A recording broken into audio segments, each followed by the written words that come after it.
براءة من الله ورسوله إلى الذين عاهدتم من المشركين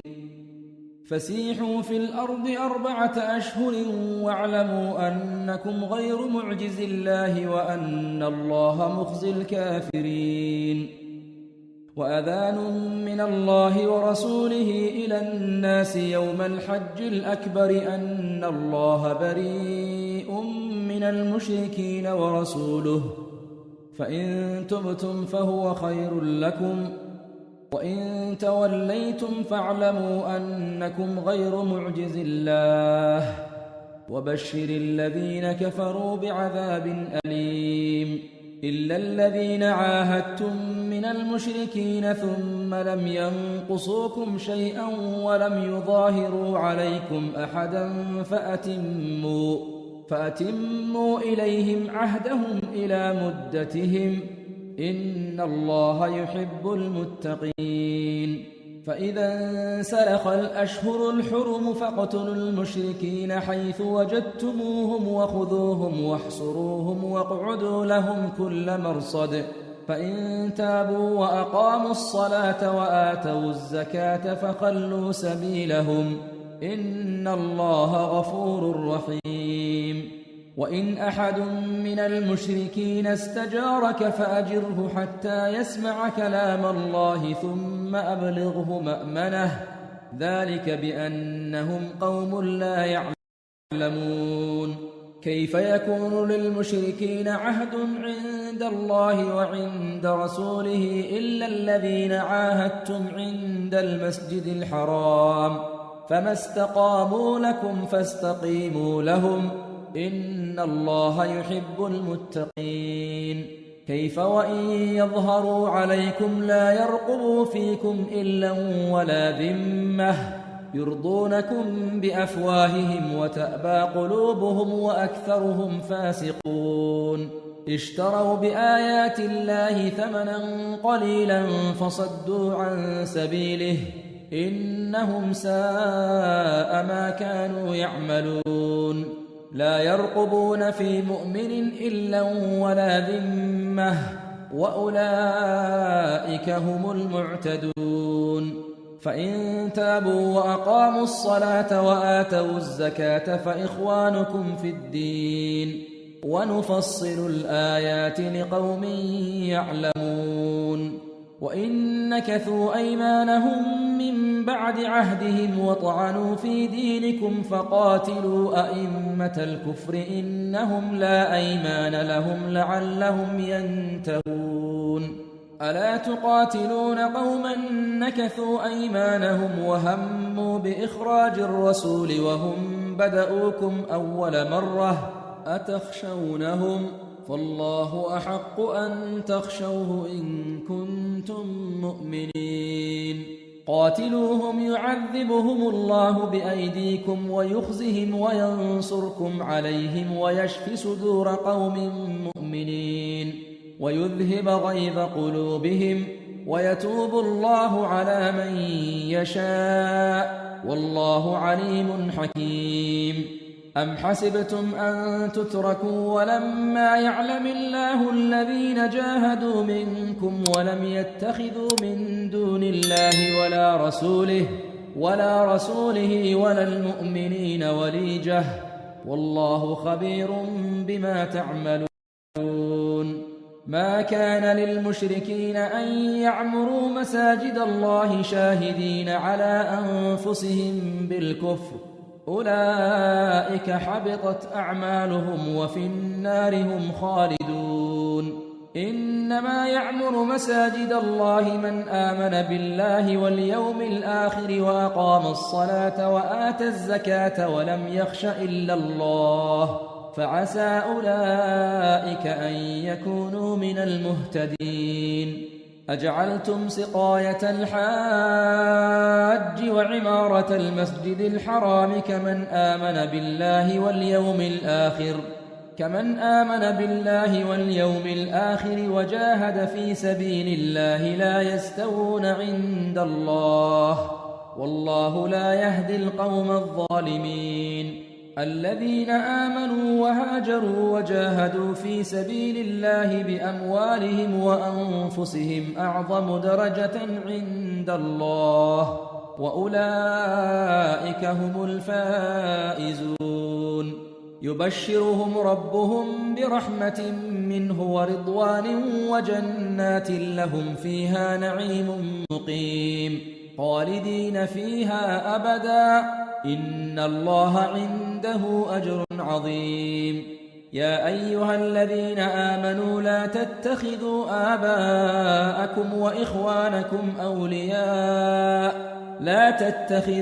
آباءكم وإخوانكم أولياء إن استحبوا الكفر على الإيمان ومن يتولهم منكم فأولئك هم الظالمون قل إن كان آباؤكم وأبناؤكم وإخوانكم وأزواجكم وعشيرتكم وأموال اقترفتموها وتجارة تخشون كسادها ومساكن ترضونها أحب إليكم من الله ورسوله وجهاد في سبيله فتربصوا حتى يأتي الله بأمره والله لا يهدي القوم الفاسقين لقد نصركم الله في مواطن كثيرة ويوم حنين إذ أعجبتكم كثرتكم فلم تغن عنكم شيئا وضاقت عليكم الأرض بما رحبت ثم وليتم مدبرين ثم أنزل الله سكينته على رسوله وعلى المؤمنين وأنزل جنودا لم تروها وعذب الذين كفروا وذلك جزاء الكافرين ثم يتوب الله من بعد ذلك على من يشاء والله غفور رحيم يا أيها الذين آمنوا إنما المشركون نجس فلا يقربوا المسجد الحرام بعد عامهم هذا وإن خفتم عيلة فسوف يغنيكم الله من فضله إن شاء إن الله عليم حكيم قاتلوا الذين لا يؤمنون بالله ولا باليوم الآخر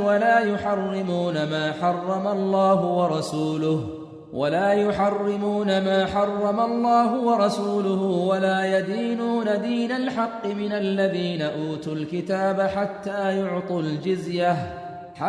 يعطوا الجزية عن يد وهم صاغرون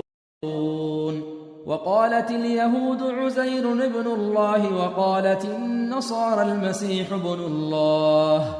ذلك قولهم بأفواههم يضاهئون قول الذين كفروا من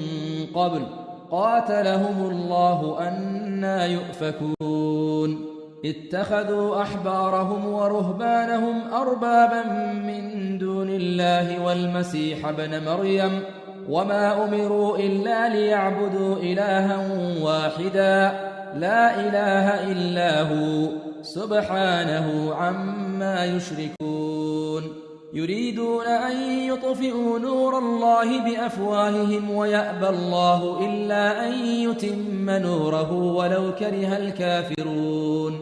هو الذي أرسل رسوله بالهدى ودين الحق ليظهره على الدين كله ولو كره المشركون يا أيها الذين آمنوا إن كثيرا من الأحبار والرهبان ليأكلون أموال الناس بالباطل ويصدون عن سبيل الله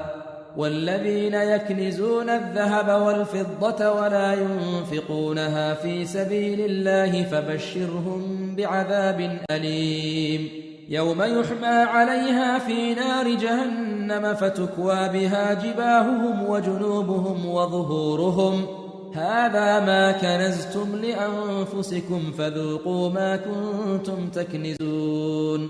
إن عدة الشهور عند الله 12 شهرا في كتاب الله يوم خلق السماوات والأرض يوم خلق السماوات والأرض منها 4 حرم ذلك الدين القيم فلا تظلموا فيهن أنفسكم وقاتلوا المشركين كافة كما يقاتلونكم كافة واعلموا أن الله مع المتقين إنما النسيء زيادة في الكفر يضل به الذين كفروا يحلونه عاما ويحرمونه عاما ليواطئوا عدة ما حرم الله فيحلوا ما حرم الله زين لهم سوء أعمالهم والله لا يهدي القوم الكافرين يا أيها الذين آمنوا ما لكم إذا قيل لكم انفروا في سبيل الله اثاقلتم إلى الأرض أرضيتم بالحياة الدنيا من الآخرة فما متاع الحياة الدنيا في الآخرة إلا قليل إلا تنفروا يعذبكم عذابا أليما ويستبدل قوما غيركم ولا تضروه شيئا والله على كل شيء قدير إلا تنصروه فقد نصره الله إذ أخرجه الذين كفروا ثاني اثنين إذ هما في الغار إذ يقول لصاحبه لا تحزن إن الله معنا فأنزل الله سكينته عليه وأيده بجنود لم تروها وجعل كلمة الذين كفروا السفلى وكلمة الله هي العليا والله عزيز حكيم انفروا خفافا وثقالا وجاهدوا بأموالكم وأنفسكم في سبيل الله ذلكم خير لكم إن كنتم تعلمون لو كان عرضا قريبا وسفرا قاصدا لاتبعوك ولكن بعدت عليهم الشقة وسيحلفون بالله لو استطعنا لخرجنا معكم يهلكون أنفسهم والله يعلم إنهم لكاذبون عفى الله عنك لما أذنت لهم حتى يتبين لك الذين صدقوا وتعلم الكاذبين لا يستأذنك الذين يؤمنون بالله واليوم الآخر أن يجاهدوا بأموالهم وأنفسهم والله عليم بالمتقين إنما يستأذنك الذين لا يؤمنون بالله واليوم الآخر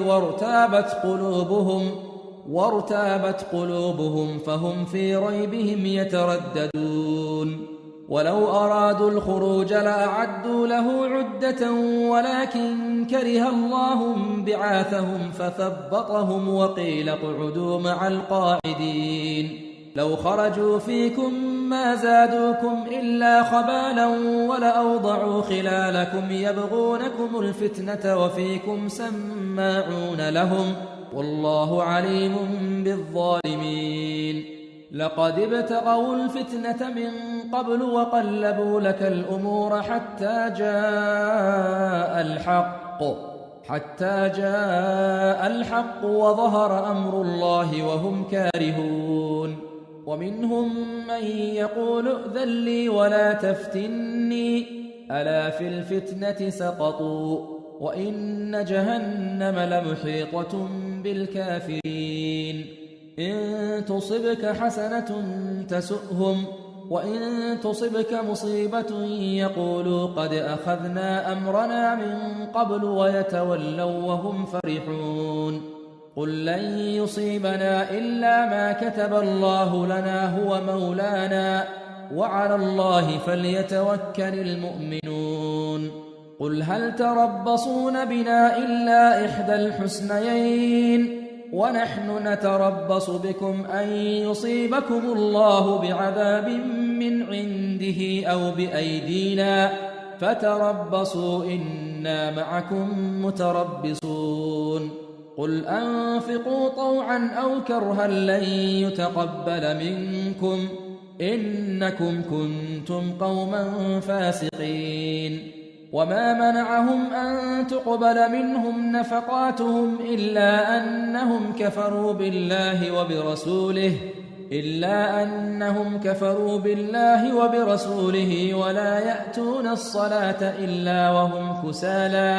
ولا يأتون الصلاة إلا وهم كسالى ولا ينفقون إلا وهم كارهون فلا تعجبك أموالهم ولا أولادهم إنما يريد الله ليعذبهم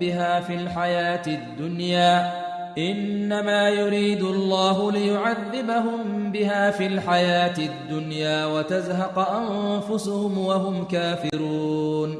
ويحلفون بالله إنهم لمنكم وما هم منكم ولكنهم قوم يفرقون لو يجدون ملجأ أو مغارات أو مدخلا لولوا إليه وهم يجمحون ومنهم من يلمزك في الصدقات فإن أعطوا منها رضوا وإن لم يعطوا منها إذا هم يسخطون ولو أنهم رضوا ما آتاهم الله ورسوله وقالوا حسبنا الله سيؤتينا الله من فضله ورسوله إنا إلى الله راغبون إنما الصدقات للفقراء والمساكين والعاملين عليها والمؤلفة قلوبهم وفي الرقاب والغارمين وفي سبيل الله وابن السبيل فريضة من الله والله عليم حكيم ومنهم الذين يؤذون النبي ويقولون هو أذن قل أذن خير لكم يؤمن بالله ويؤمن للمؤمنين ورحمة للذين آمنوا منكم والذين يؤذون رسول الله لهم عذاب أليم يحلفون بالله لكم ليرضوكم والله ورسوله أحق أن يرضوه إن كانوا مؤمنين ألم يعلموا أنه من يحادد الله ورسوله فأن له نار جهنم خالدا فيها ذلك الخزي العظيم يحذر المنافقون أن تنزل عليهم سورة تنبئهم بما في قلوبهم قل استهزئوا إن الله مخرج ما تحذرون ولئن سألتهم ليقولن إنما كنا نخوض ونلعب قل أبالله وآياته ورسوله كنتم تستهزئون لا تعتذروا قد كفرتم بعد إيمانكم إن نعف عن طائفة منكم نعذب طائفة بأنهم كانوا مجرمين المنافقون والمنافقات بعضهم من بعض يأمرون بالمنكر وينهون عن المعروف ويقبضون أيديهم نسوا الله فنسيهم إن المنافقين هم الفاسقون وعد الله المنافقين والمنافقات والكفار نار جهنم خالدين فيها هي حسبهم ولعنهم الله ولهم عذاب مقيم كالذين من قبلكم كانوا أشد منكم قوة وأكثر أموالا وأولادا فاستمتعوا بخلاقهم فاستمتعتم بخلاقكم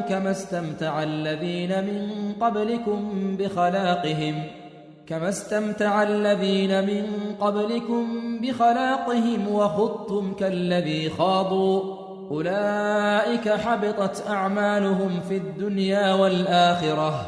وأولئك هم الخاسرون ألم يأتهم نبأ الذين من قبلهم قوم نوح وعاد وثمود وقوم إبراهيم وأصحاب مدين والمؤتفكات أتتهم رسلهم بالبينات فما كان الله ليظلمهم ولكن كانوا أنفسهم يظلمون. والمؤمنون والمؤمنات بعضهم أولياء بعض يأمرون بالمعروف وينهون عن المنكر ويقيمون الصلاة ويؤتون الزكاة ويطيعون الله ورسوله أولئك سيرحمهم الله إن الله عزيز حكيم. وعد الله المؤمنين والمؤمنات جنات تجري من تحتها الأنهار خالدين فيها ومساكن طيبة في جنات عدن ورضوان من الله أكبر ذلك هو الفوز العظيم. يا أيها النبي جاهد الكفار والمنافقين واغلظ عليهم ومأواهم جهنم وبئس المصير. يحلفون بالله ما قالوا ولقد قالوا كلمة الكفر وكفروا بعد إسلامهم وهموا بما لم ينالوا وما نقموا إلا أن أغناهم الله ورسوله من فضله فإن يتوبوا يك خيرا لهم وإن يتولوا يعذبهم الله عذابا أليما في الدنيا والآخرة وما لهم في الأرض من ولي ولا نصير. ومنهم من عاهد الله لئن آتانا من فضله لنصدقن ولنكونن من الصالحين فلما آتاهم من فضله بخلوا به وتولوا وهم معرضون فأعقبهم نفاقا في قلوبهم إلى يوم يلقونه بما أخلفوا الله ما وعدوه وبما كانوا يكذبون. ألم يعلموا أن الله يعلم سرهم ونجواهم وأن الله علام الغيوب. الذين يلمزون المطوعين من المؤمنين في الصدقات والذين لا يجدون إلا جهدهم فيسخرون منهم سخر الله منهم ولهم عذاب أليم. استغفر لهم أو لا تستغفر لهم إن تستغفر لهم 70 مرة فلن يغفر الله لهم ذلك بأنهم كفروا بالله ورسوله والله لا يهدي القوم الفاسقين. فرح المخلفون بمقعدهم خلاف رسول الله وكرهوا أن يجاهدوا بأموالهم وأنفسهم في سبيل الله وقالوا لا تنفروا في الحر قل نار جهنم أشد حرا لو كانوا يفقهون. فليضحكوا قليلا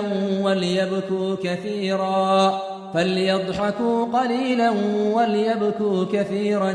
جزاء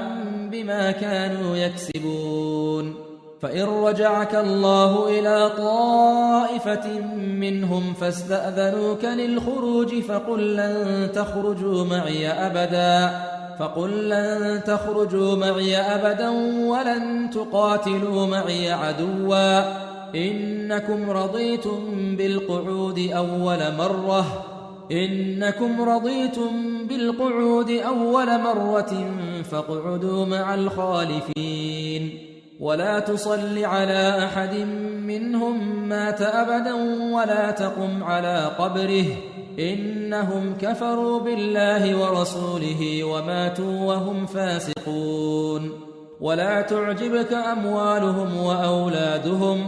إنما يريد الله أن يعذبهم بها في الدنيا وتزهق أنفسهم وهم كافرون. وإذا أنزلت سورة أن آمنوا بالله وجاهدوا مع رسوله استأذنك أولو الطول منهم وقالوا ذرنا نكن مع القاعدين. رضوا بأن يكونوا مع الخوالف وطبع على قلوبهم فهم لا يفقهون. لكن الرسول والذين آمنوا معه جاهدوا بأموالهم وأنفسهم وأولئك لهم الخيرات وأولئك هم المفلحون. أعد الله لهم جنات تجري من تحتها الأنهار خالدين فيها، ذلك الفوز العظيم. وجاء المعذرون من الأعراب ليؤذن لهم وقعد الذين كذبوا الله ورسوله، سيصيب الذين كفروا منهم عذاب أليم. ليس على الضعفاء ولا على المرضى ولا على الذين لا يجدون ما ينفقون حرج إذا نصحوا لله ورسوله، ما على المحسنين من سبيل، والله غفور رحيم. ولا على الذين إذا ما أتوك لتحملهم قلت لا أجد ما أحملكم عليه تولوا وأعينهم تفيض من الدمع حزنا ألا يجدوا ما ينفقون. إنما السبيل على الذين يستأذنونك وهم أغنياء رضوا بأن يكونوا مع الخوالف وطبع الله على قلوبهم فهم لا يعلمون. يعتذرون إليكم إذا رجعتم إليهم قل لا تعتذروا لن نؤمن لكم قد نبأنا الله من أخباركم وسيرى الله عملكم ورسوله ثم تردون إلى عالم الغيب والشهادة فينبئكم بما كنتم تعملون. سيحلفون بالله لكم إذا انقلبتم إليهم لتعرضوا عنهم فأعرضوا عنهم إنهم رجس ومأواهم جهنم جزاء بما كانوا يكسبون. يحلفون لكم لترضوا عنهم فإن ترضوا عنهم فإن الله لا يرضى عن القوم الفاسقين. الأعراب أشد كفرا ونفاقا وأجدر أن لا يعلموا حدود ما أنزل الله على رسوله والله عليم حكيم. ومن الأعراب من يتخذ ما ينفق مغرما ويتربص بكم الدوائر عليهم دائرة السوء والله سميع عليم. ومن الأعراب من يؤمن بالله واليوم الآخر ويتخذ ما ينفق قربات عند الله وصلوات الرسول ألا إنها قربة لهم سيدخلهم الله في رحمته إن الله غفور رحيم. والسابقون الأولون من المهاجرين والأنصار والذين اتبعوهم بإحسان رضي الله عنهم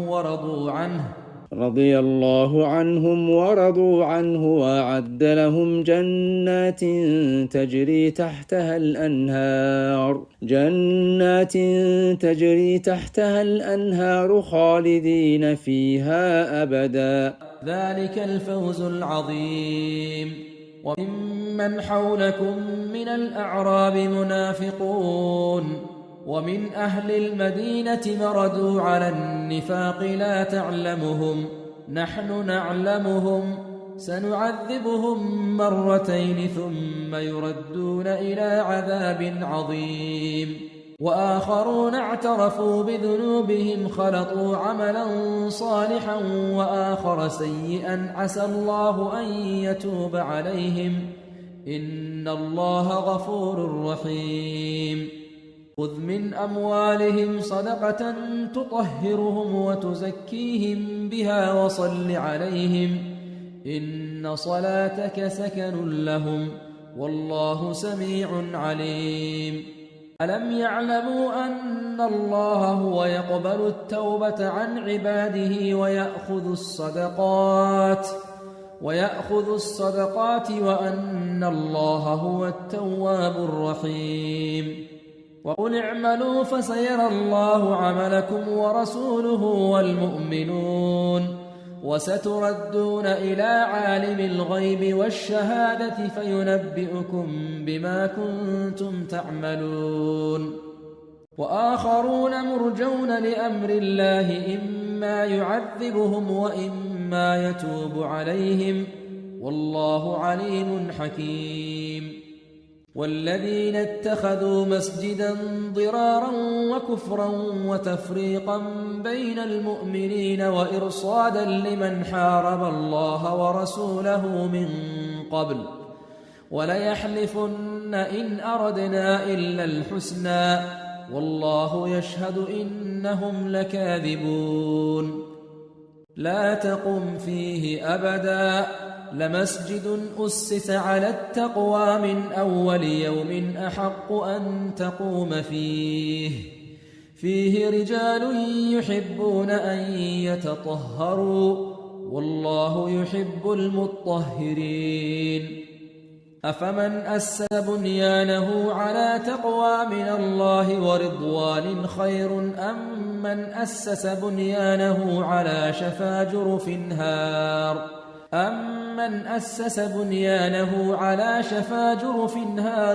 فانهار به في نار جهنم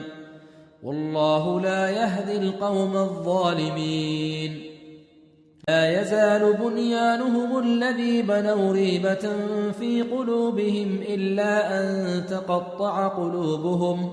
والله عليم حكيم إن الله اشترى من المؤمنين أنفسهم وأموالهم بأن لهم الجنة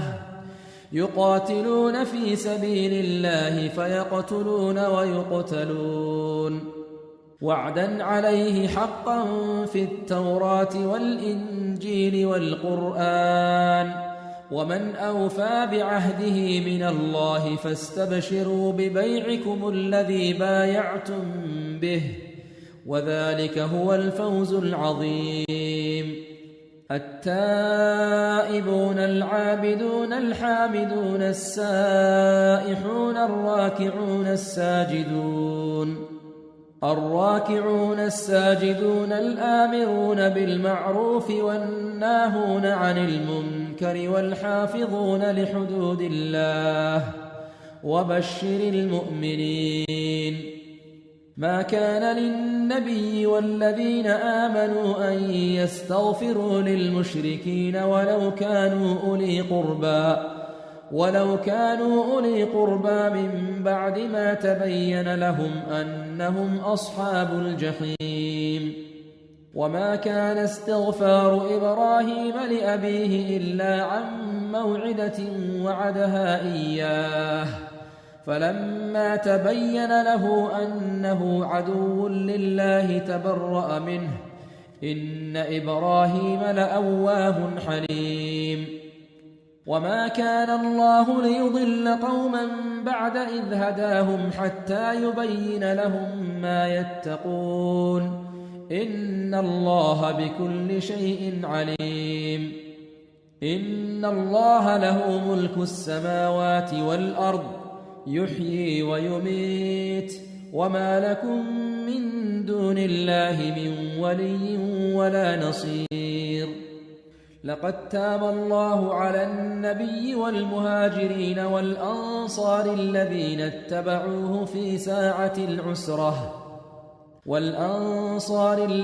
اتبعوه في ساعة العسرة من بعد ما كاد يزيغ قلوب فريق منهم ثم تاب عليهم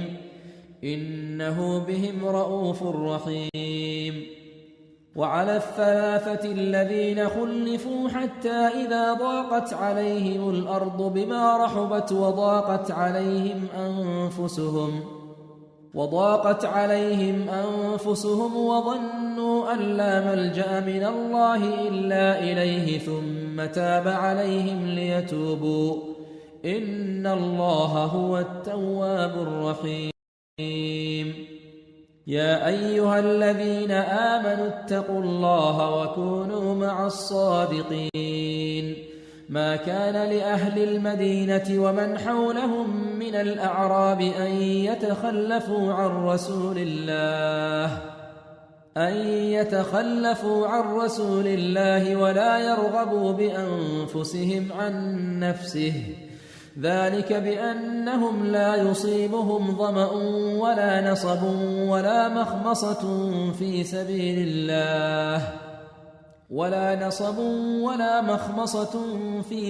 الله ولا يطؤون موطئا يغيظ الكفار ولا ينالون من عدو نيلا إلا كتب لهم به عمل صالح، إن الله لا يضيع أجر المحسنين. ولا ينفقون نفقة صغيرة ولا كبيرة ولا يقطعون واديا إلا كتب لهم ليجزيهم الله أحسن ما كانوا يعملون. وما كان المؤمنون لينفروا كافة، فلولا نفر من كل فرقة منهم طائفة ليتفقهوا في الدين ولينذروا قومهم إذا رجعوا إليهم لعلهم يحذرون. يا أيها الذين آمنوا قاتلوا الذين يلونكم من الكفار وليجدوا فيكم غلظة واعلموا أن الله مع المتقين. وإذا ما أنزلت سورة فمنهم من يقول أيكم زادته هذه إيمانا، فأما الذين آمنوا فزادتهم إيمانا وهم يستبشرون، وأما الذين في قلوبهم مرض فزادتهم رجسا إلى رجسهم وماتوا وهم كافرون. أولا يرون أنهم يفتنون في كل عام مرة أو مرتين ثم لا يتوبون ولا هم يذكرون. وإذا ما أنزلت سورة نظر بعضهم إلى بعض هل يراكم من أحد ثم انصرفوا، صرف الله قلوبهم بأنهم قوم لا يفقهون.